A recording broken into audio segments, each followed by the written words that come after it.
So this is yesterday's headline. Trump doesn't like the so-called corona relief bill with its pitiful $600 bailout for our citizens. He calls it a disgrace and says, quote, "I'm asking Congress to amend this bill and increase the ridiculously low $600 to $2,000 or $4,000 per couple." I'm also asking Congress to immediately get rid of the wasteful and unnecessary items. So did this guy just wake up from a coma?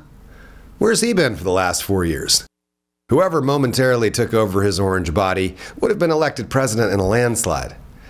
Oh, wait, hold on a second. No, he pardoned 4 Blackwater mercenaries for murdering 14 unarmed Iraqi civilians, including 2 children. So there's our guy.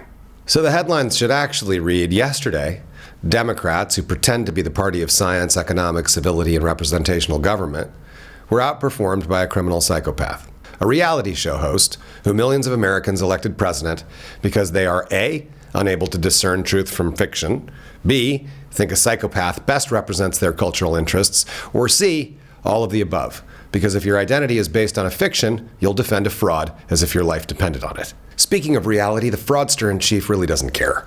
But to his credit, for once in his life, he has successfully owned the libs, led by Nancy Pelosi, whose net worth is $120, $150 million. I've lost count. Anyway, she said for working people, $600 was a lot of money, which is the equivalent of saying let them eat cake to the 26 million Americans who don't have enough to eat right now, disproportionately Black and Hispanic Americans.